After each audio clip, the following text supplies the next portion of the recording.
clear of the closing doors, please. We have to do at least a few minutes here on the New York Knicks. It would not be Subway Sports Talk with Pete Kennedy, Alec Argento, Cody O'Connor, and the biggest basketball fan of all, Andrew Calagna, without mentioning this big old trade that the New York Knicks made over the weekend. I was actually about to fall asleep, leaving from Italy to New York, and I get texts and I see tweets and see Cat, a New York Knick, Karl-Anthony Towns, the Jersey boy himself, joining the New York Knicks. Julius Randle and Donte Divincenzo are gone. A whirlwind of emotions would be an understatement. Alec's name in the chat right now is Love You, Julius. It's a weird trade to wrap your head around. So, Alec, I'll ask you first.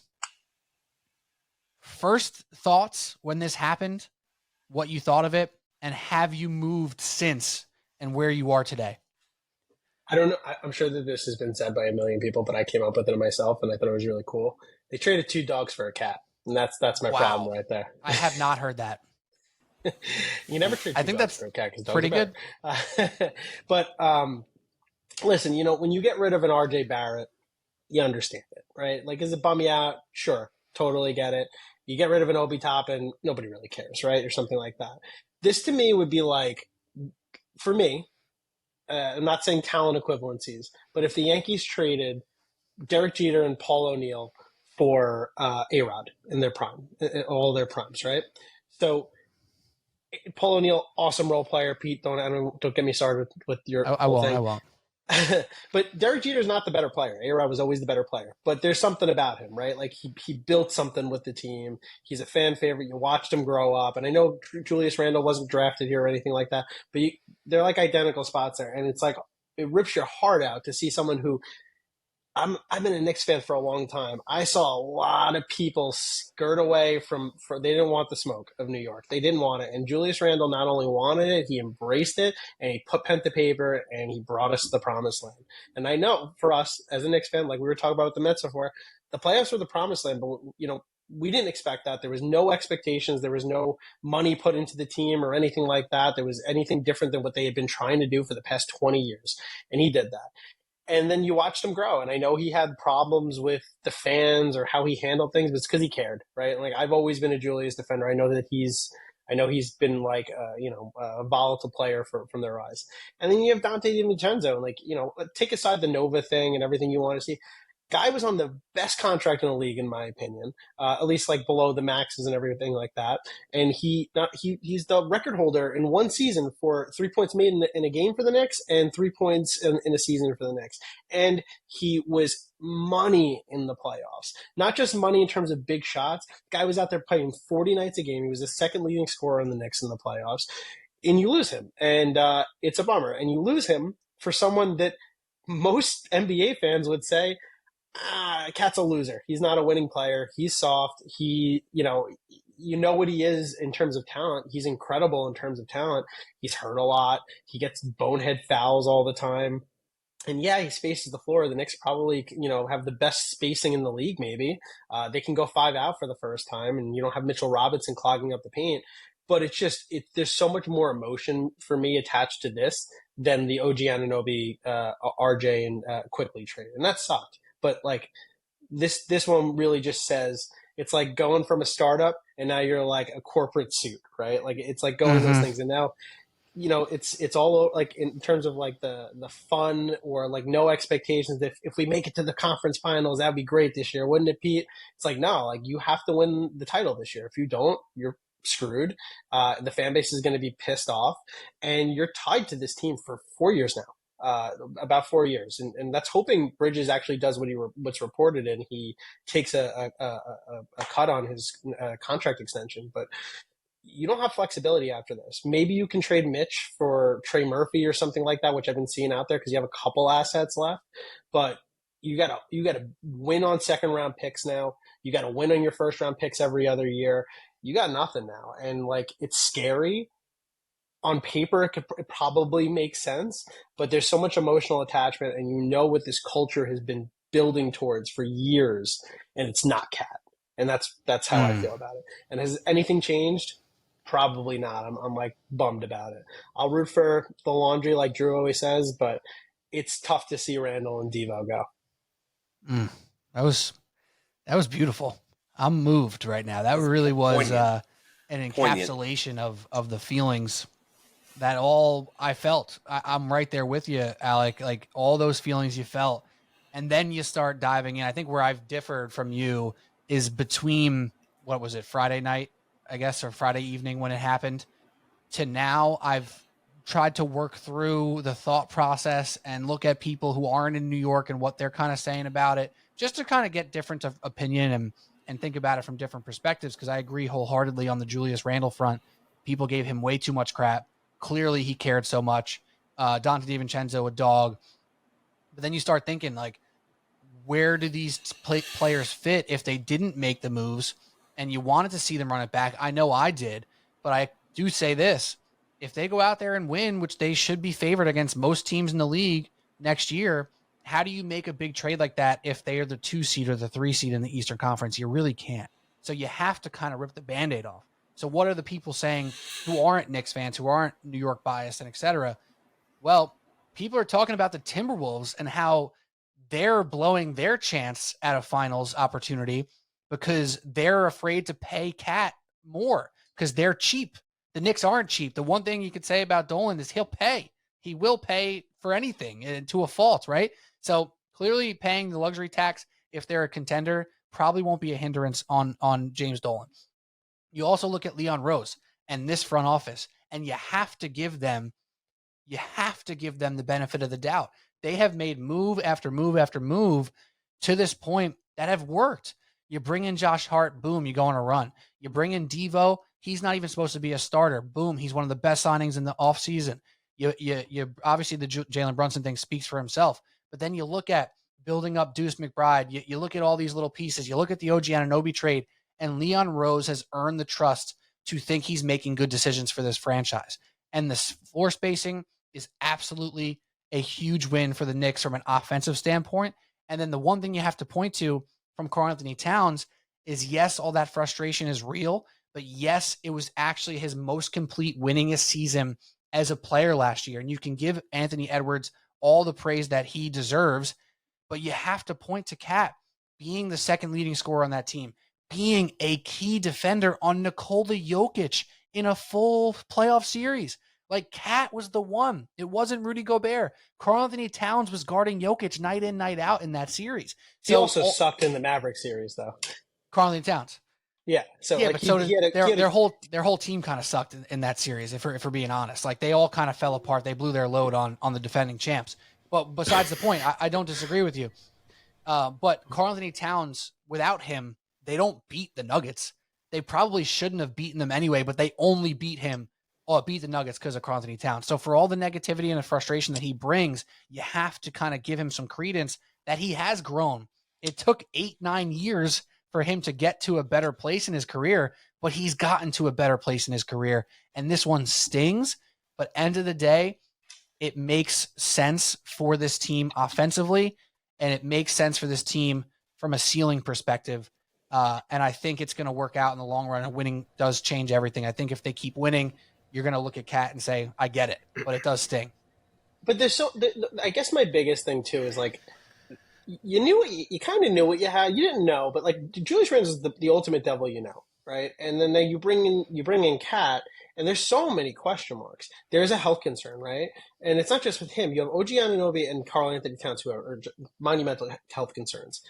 Julius Randle, outside of 2 freak injuries, is not a health concern. He was an Iron Man. He never missed a game for multiple years. Like, he was awesome.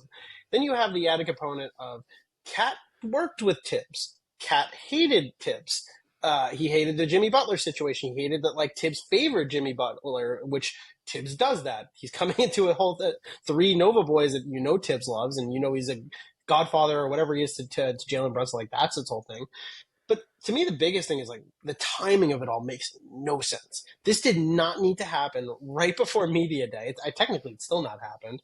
Like, why not give this a shot for a month or 2? There's no turning back, man.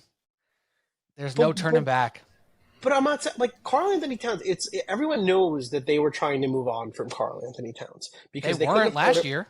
No, there's been reports for the past year because it's not about the luxury tax. Like, yes, there's an ownership dispute in Minnesota that is nobody knows who actually is going to control this team in a couple of years. Right. But it's the lack of flexibility you get when you get into that second apron. The Knicks have the people in the front office to avoid all of that stuff. Brock Aller is a genius with this, and he will make sure we were never in the second apron of the luxury tax and never screwed that badly. But so that's why they had to move him. And the Knicks, we know that Gerson Rosas, who loved him in Minnesota when he was there and drafted him in Minnesota when he was there, wanted him. And the Knicks have been going after the guys that they've wanted and getting the guys that they've wanted. And they've been overpaying, which we are fine with. We're fine overpaying that. But like, this could have happened before the deadline if things needed to go that way. I would have been fine having Precious Achiuwa and Jericho Sims for the first couple months of the season. And, if the Knicks have the team that they have, get them they're at the point where it's like, hey, just worry about the playoffs. Don't worry about seeding or whatever it is. And I would have been totally fine with that.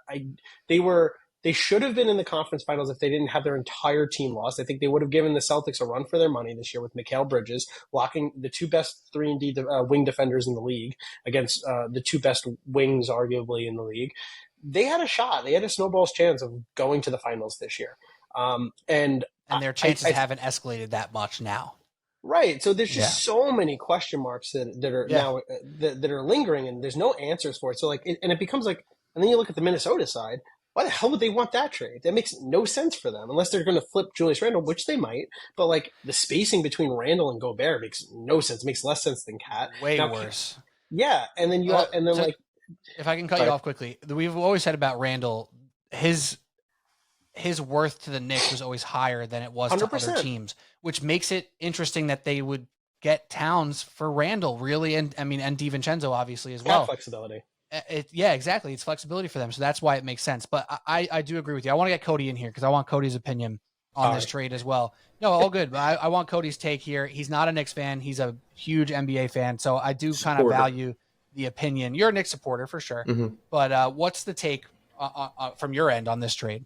Definitely initially taken back because I didn't hear any whisperings of it, and like I think most Knicks fans, I was like, really? It's you're going with Karl-Anthony Towns, because I think the same as Alec at first, but then you kind of dive deeper into it and you think of the basketball fit, and he does make a lot of sense. You take one more guy in Julius Randle who's ball dominant. You already obviously know about Jalen Brunson's ball dominance. Julius Randle to go with Mikal Bridges. There's a lot of moving parts. I think Cat kind of makes those moving parts like one less, and you just say, hey, this guy is going to space the hell out of the floor. When you do face those Celtics, is I think you're building your team to try to beat them. You do have a couple guys now that you could throw at Porzingis, and I think Cat is a good enough defender to make life for Porzingis as hard as you can possibly make it for that type of a basketball player. And the other thing is, Cat doesn't have to be Batman, which we obviously know he wasn't. He doesn't even have to be Robin. And he actually looked good in the playoffs last year. For the first time in a big spot, I finally watched Cat and said, holy crap, he's stepping up to the moment. Obviously, we know that New York and the Garden is a completely different monster than playing in Minnesota. And Cat's a hometown kid, and he's not going to get the benefit of the doubt because the emotions that you guys are spewing about what Julius Randle meant to the building of this current roster, he means so much. So if Cat starts out slow and the Knicks aren't winning, you know the fans are turning quickly. But when you do step back from it, and again, I don't have as much emotion invested as you guys, basketball-wise, basketball fit, it actually does make a lot of sense for them to go get that guy. And they have enough pieces, enough depth where, yeah, Devo is really, really good, but could you have just sold Devo at the highest point you could have possibly sold him? And the point about Leon Rose and the group that what they've done for the last couple years, they have earned the trust where it's like, all right, maybe me, Cody O'Connor, local phys ed teacher, doesn't know more than Leon Rose and the Knicks basketball operations. Maybe I should take a step back. So it's going to be more than interesting, but I think they've built it so that this is their exact window and they're trying to maximize it. And if you've ever heard me, I've preached how consistently I love when teams at least attempt to maximize their window because you never know how long it's going to last. I think I think you made a lot of really good points there. I guess one thing that like you talked about the depth, I actually think we lost all the depth that we had. Like I am very worried about the bench now. And on top of that, Karl-Anthony Towns is playing out of position. He's not a center. He doesn't play well as a center. He's not a good defensive center at all. He was doing really well last year because he was not asked to be a center. He was asked to be a 4. And here he has to be a 5. And then that makes OG Anunoby have to be a 4. So now you have your two most injury-prone players playing somewhat out of position on bigger bodies, and that worries me too. You have Josh Hart, who is a 6-man. He's not a starter. He's the best 6-man in the league, in my opinion.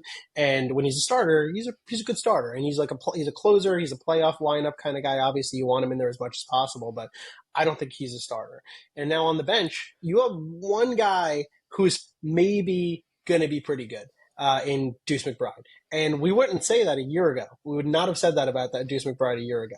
You have a second-round pick in Kolek that people are high on, still a second-round pick, right? You have Precious Achiuwa, who had his best year last year, might not have another good year like that this year. You have Mitchell Robinson, who's always injured, maybe not be on the team this year at some point, but there's so many question marks on this bench. There is not one person on this bench that you say, this guy's a stud. This guy is the Divincenzo of this year. This guy is the Josh Hart of this year. And it's a little worrisome to me. If they make a trade for Trey Murphy, I think kind of all of my worries are kind of gone, which I know that there were like some. By the way, I'm putting that. I'm not expecting that to happen in the slightest bit. Ian Begley came out and made a statement on his Twitter, like all this reporting with no basis about Mitchell Robinson being traded. And when Bagel says something like that, I'm like, all right, this ain't happening. I don't know what's going on here.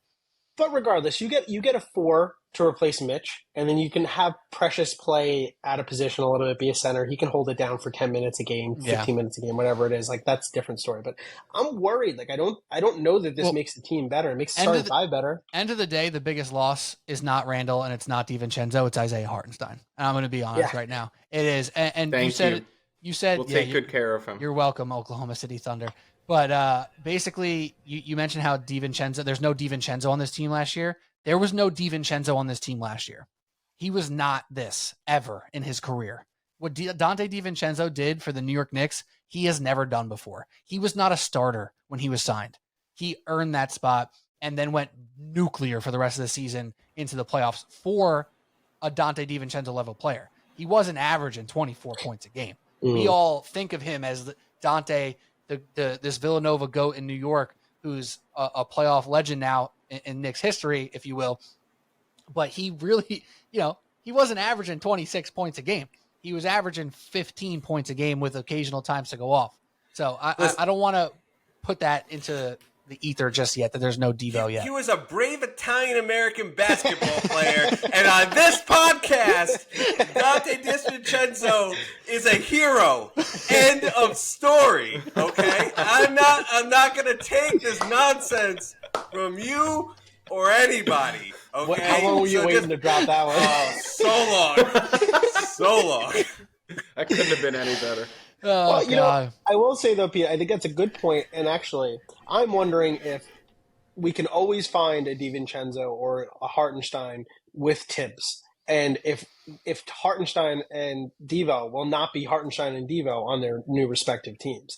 That's a good point. And you don't know which way it's going to break. Tim, if you get people to buy into Tibbs' system, they typically play the best they've ever played in their career. So. Yeah. And I will make a sincere point here. Trading, does that not free up cap space for them to make moves at the deadline now? Does that not give them more space or more flexibility? Nope. Or at least at the deadline to add bench pieces? They can maybe get some buyout people, maybe some veterans like they did in 2012 with Kenyon Martin, Rasheed Wallace, that type of thing. Mm-hmm. They're going to have to rely on their bench being second-round picks and late first-round picks every other year pretty much going forward at this point. I think they did open up technically a vet minimum, well, not a full vet minimum, but some sort of middle level exception type player with this move just because it was a 2-for-1. But yeah, it didn't really free up their cap much, and it just depends on Mitch and if they move him or not. But yeah, this was good. I like it a lot. We'll obviously talk more Knicks as we get closer to the season, but I think it might be time to end the podcast. I think we did it. He wants to go to bed.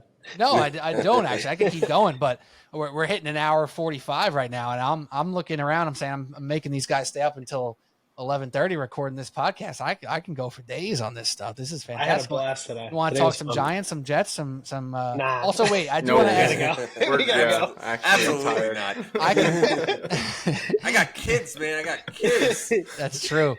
You were there watching Daryl Strawberry, so I get it. But wait, I do have to ask one question. Cody, I saw a visceral reaction of you checking your TV before. What the hell just happened? What bet did you just lose? I had a plus 4,000 long shot in there, and it needed Tyler Lockett to score, and he's streaking across the middle wide open, and it got batted down at the line. And it just, for a second, like, I thought he actually caught it and he got in, and I'm probably going to lose that, obviously that one. And then I have Amon-Ra for one more catch. So thank God the Mets won, because it would be a miserable night.